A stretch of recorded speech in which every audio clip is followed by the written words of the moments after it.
paychecks, and we have to make them do it. We have to twist their arm. There's still a lot of progress to be made. People take PAC money. People have, giant donors. If we don't want them to do it, then we have to twist their arm. It's on us. That's the thing. I can't stress that enough. Is tell everybody, if you know someone who's dejected about Beto, tell them it was an amazing thing that happened, and tell them that it was about them. It wasn't about him. He said as much in his concession speech. And he said he's proud of everyone. And he should be proud of everyone because they lifted him up. It wasn't the other way around. I mean, he gave inspiration. But, they lifted him. It was the masses. It was the movement that almost got Beto O'Rourke into office against all odds. Against this smarmy guy with a team of political operatives that are higher paid than anyone else in the entire world. Right? The most sophisticated political operatives probably on the planet are Republican operatives and probably in the Harris County area. There's no secret to it. I mean, they've been doing it for a really long time, and they're really vicious. We know that. We've seen those operatives were the same operatives that helped George W. Bush beat John McCain in the primary in 2000. John McCain has an adopted daughter from Bangladesh. Do you know that John McCain got push-pulled in that primary? And the way that they push-pulled him was they implied that he had an illegitimate daughter. Racist, awful, scummy Republican operatives, vicious. Well, we just took one down. Paul Ryan had a super PAC in John Culberson's district for this election cycle. He had one of the highest paid Republican political operatives on the planet as his campaign manager. And he lost. He got his clock clean because of a movement. So that's all I get, just over and over. I can't stress it enough. It's about the movement. It's about us. It's about us organizing our own neighborhood and knowing the people around us and talking to the people around us. And there are a lot of ways to do it. You could have a music session once a month. You could have a forum or a town hall at a restaurant in your precinct once a month. You can go and knock doors every single day. You can write letters to everybody in your precinct. You can stand there on the street corner waving a sign and seeing if somebody will talk to you about the issues. You can do so many different things to organize a precinct. But right now, we're not effectively organizing enough of them. So it's really up to us. We have to find out if our chairs are doing the work. We have to go and we have to put in the work, and we have to try to make it happen. It's we the people. Nobody else is going to do this for us. Beto O'Rourke won't save us. He's a great candidate. I really liked what he did. I thought he was one of the most impressive candidates that I've ever seen. I was completely in favor. I was all in for him, and I fought really hard pushing for the ticket in my precinct as hard as I possibly could. I thought he was our best chance at a truly progressive candidate stepping into office, somebody who was going to actually pursue criminal justice reform, somebody who was actually going to pursue immigration reform, and wasn't afraid to say things that were like underwater with the voters. He didn't care. He said what he believed. But it's not going to be him who saves us. It's going to be us who gets people like that elected and then pressures them for a better way. It's all going to be up to us. I was knocking a lot of doors in Lizzie's CD7, and everybody here, trust me, everybody here has walked their knees into the ground. So I didn't see any other people knocking doors that were maybe from the other opposing. Are you saying they were knocking doors, or they have another unknowable a way that they're organizing, like CD7? I see what you're saying. Well, look, there's a few things. One is that John Culberson at this point was a 10-term incumbent. He's not exactly getting people up at 8 in the morning on a Saturday to go knock doors. He's never been an inspiring candidate. Their ground game operation probably was not as strong as ours. In fact, I know it wasn't as strong as ours, because as you pointed out, they weren't really out there that much.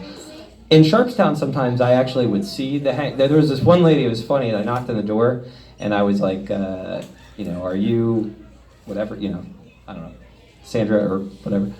And she goes, yeah. And I said, well, I'm a Democratic organizer, and I'm here to knock on your door for Lizzie Fletcher campaign. And she goes, I'm voting all Democrat, baby. I said, well, I was worried because I saw, there's a John Culberson door hanger on your door. And she goes, oh, I don't want that. And she tries to hand it to me. And I said, I'd love to take that from you, but it feels just like a bad look. Like I just don't want, it's like James O'Keefe pops out of the bushes and takes a picture of me or something. So I mean, they were out. They had every campaign that's got professional operatives has some kind of ground game, but not like swing left, and not like Sharpstown Democrats had going, and not like it really makes a measurable difference. 5% measurable. There's some amount unmeasurable because we can't measure it when somebody's like, this nice person knocked on my door earlier today and they're talking at the water cooler at work. That data we don't have, but we know that it makes a tangible impact. And I know we couldn't have won that race otherwise. There was no way to do it. But they're also, keep in mind though, those operatives are fighting air wars at the same time. So they've got communications people, going around the clock. So they were giving us resistance back, and we're gonna have to defend that seat. Because 3 or 4 points is not insurmountable. We're gonna be back again in 2 years. Speaking of which, y'all are gonna beat Dwayne Bohack in 2 years too. I just want y'all to know. We're gonna beat Bohack in 2 years. Okay. You don't look convinced. I think getting rid of that down ballot will make a big difference in the next election. And I think because of that, we lost a lot of good people. Yes. The straight ticket?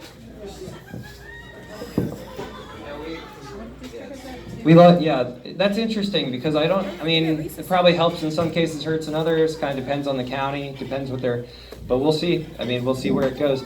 I know we took the whole county commissioner's court because of that, so. What's that?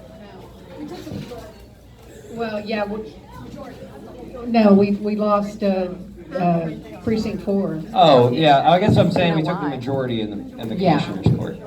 We took over a court that was 4-1, we turned it into a 3-2, and that's pretty impressive, yeah.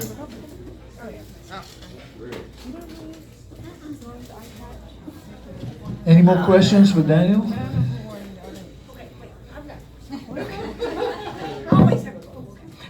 We need to get your contact information. Yeah, sure. Okay, so before you leave tonight, you need to let us know your contact information. Okay, you got a pen? Or you email it to everybody or something? I got some in the car, actually. I'll get cards out of the car before I go. I'll go do this. Okay. Well, he is individual use. Yeah. Yeah, there's a few. No, well, I was gonna say actually, I'm honored to fight alongside the people who have done a lot of the organizing in Indivisible Houston because they're incredible organizers and they all stepped up and just got to work. And they weren't political organizers before that. None of us were operatives. None of us. We were just activists. So. Just one comment. One of our members is a founder, I think, of Indivisible Cyprus, Laurie Ace. I'm not a founder, but... She's Tell us active. what you guys do. Okay. Not a founder, but one of the current co-presidents. And so Indivisible Cyprus, sometimes we've done our own events, like we had a solidarity for Charlottesville and other things. And other times we partner with like Indivisible Houston or Katie, and we've done a lot of candidate forums and things like that. So we're looking forward to the next year and the things we're going to focus on. 2 of our focuses are going to be on education and healthcare. Those are two big issues with our group. How do we find it? How do we? You have lunches. You have Oh, yeah. Thursday lunches. Well, we do a lot of social things. In fact, this coming Saturday we're having our monthly meeting. It's at the HEB community room out in Fairfield.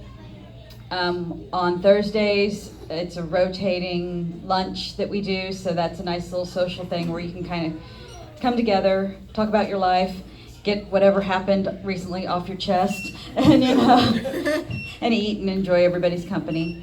But yeah, those are some of the things we do. Those are some of the standing things. web address is? Facebook. Put me on the spot. Most of what we do is through Facebook. So we're Indivisible Cyprus. We also have a website, Indivisible. Well, we have two Facebooks. We have Indivisible Cyprus, Texas, which is a public one, and Indivisible Cyprus, which is a private one that you have to ask to join.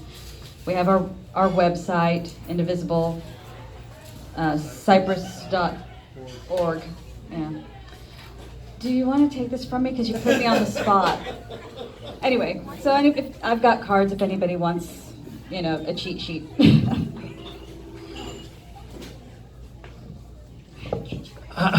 Sorry, I put you on the spot, but I think everybody else appreciated it. All right. Let's go kick Trump's ass. Woo! Yeah.